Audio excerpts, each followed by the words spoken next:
Hi lovelies, and welcome in my kitchen. Today we are preparing a rich and fancy schmancy dessert for our Samhain and Halloween celebrations. A 3-layer salted caramel nut and pear cake infused with warming autumnal spices. The epitome of fall on a plate. I know that sounds like a lot of work, but don't worry, I have a cheat version for you as well as a version for my vegan witches, so you don't have to miss out on this moist and delicious bite of autumnal bliss. With Samhain being the third of the harvest festivities on the pagan wheel of year, I wanted to make something that included the harvest bounty of this month and had strong ties to the holidays. So I chose hazelnuts and walnuts from my garden and pears from my wonderful neighbor's garden.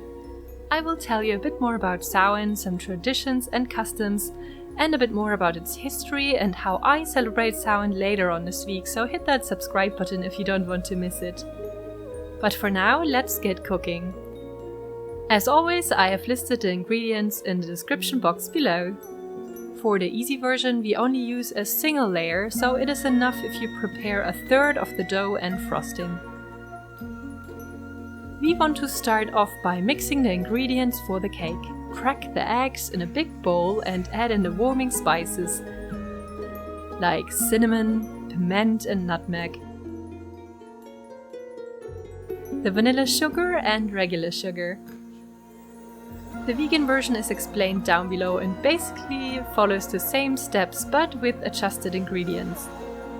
We want to beat some air into this mixture so the cake is light and fluffy and not too dense. Once the mixture appears foamy, we can add in the flour, a pinch of salt and the baking powder, and add the ground hazelnuts.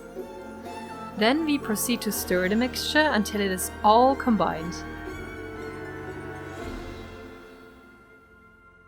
We want to be careful not to overmix it to keep the batter light.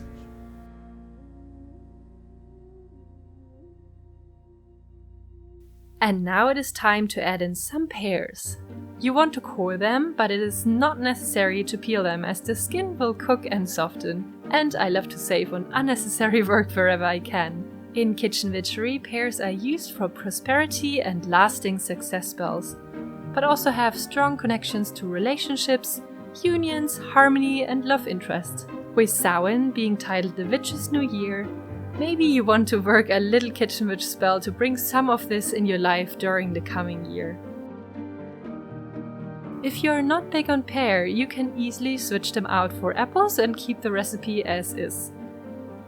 Now we want to chop some nuts. Here I used walnuts, but feel free to use whatever nuts you prefer. Almonds, pecan, macadamia and other variations would go great in this cake to give that nutty, rich flavor.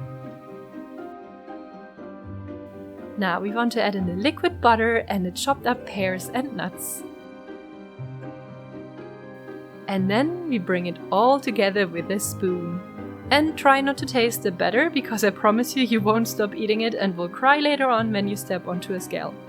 It is just so creamy and yummy.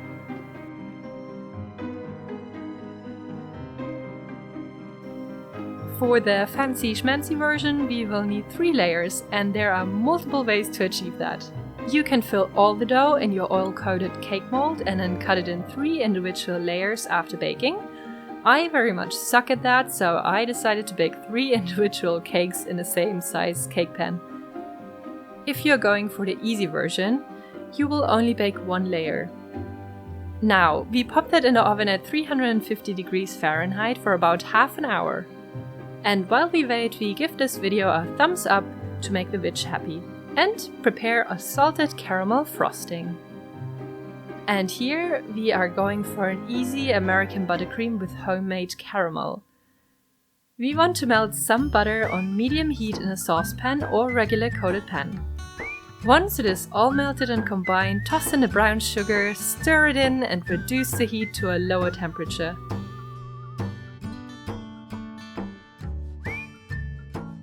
You can now let that bubble for about 5 minutes until the mixture browns a bit. Then we remove it from the heat and let it sit until it has cooled down to room temperature. If you want to go all out and decorate this cake with caramel pears, which is in no way necessary, but it gives it an extra bit of fall festive flair, we now make the caramel coating. And as we already worked so hard before, we now go for an easy version. Just toss some caramel candy, I used Virtus Original, in a hot pan and let them melt. Then add a swig of heavy cream while stirring and your creamy caramel coating is done. Now we just have to give the pears a lovely warm bath and cover them in sweet delight. To avoid creating a sticky mess, I would suggest removing some of the caramel from the bottom and placing them on a non-stick reusable baking sheet. These will need to harden in the fridge for about 15 minutes. Now, our other caramel sauce for the frosting should have cooled down enough. At least that is what I impatiently hoped while I poured the confectioner's sugar in the hot sauce. I advise some patience, as it is hard to determine how much sugar to pour into to get a creamy consistency when the sugar melts due to the warmth. If you, like me, are a gluttonous troll and have zero patience at the prospect of yummy food, just pop it in the fridge for a bit and then add more sugar and of course a bit of sea salt for the perfect combination of sweet and salty. I always recommend taking as little sugar as possible to not make it overpowering sweet and stiff. Just leave it a bit creamier, and as you store this cake in the fridge, the butter in the cream will harden. Now, we want to fill the frosting into a piping bag and decorate the first layer with it, covering it completely with the buttercream. If you're going for the lazy witch variation of this cake, you can now coat the top and sides of the entire first layer with the buttercream, just using a knife. Now we carefully want to maneuver the second layer onto the first, and what looks so effortless and precise here actually requires some serious signaling and teamwork. You can just drop it. A tiny bit to you, a tiny bit to you. There you go. Drop it before it breaks. Drop it before it breaks. Perfect. Now that is done, we want to cover the second layer of the cake. I usually find one coat of buttercream to be enough, so I suggest only piping the outside of the second layer with frosting and filling the middle with jam, to add some more freshness and a fruity taste to the cake. Jams that will work well are apricot, lemon or orange in general autumnal jams like apple, rosehip and quince.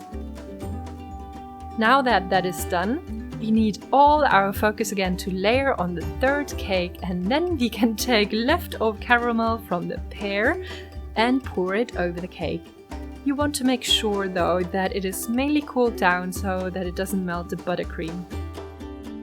Last but not least, pop on the pears and some walnuts. If you're going for the lazy variety, maybe only sprinkle some nuts or some chopped up soft caramels on top for decoration. And our decadent festive SAMHAIN cake is done. A perfect dessert for the last harvest festival and a fantastic eye-catcher for any witchy holiday table. Later this week I will show you how I personally prepare for Samhain and the new year on the witch's calendar, and will take you through my day in another witchy vlog. So don't forget to give that subscribe button a little tickle if you want, and while you're at it, a like if you enjoyed this wicked recipe. I wish you a spooky October. See you soon!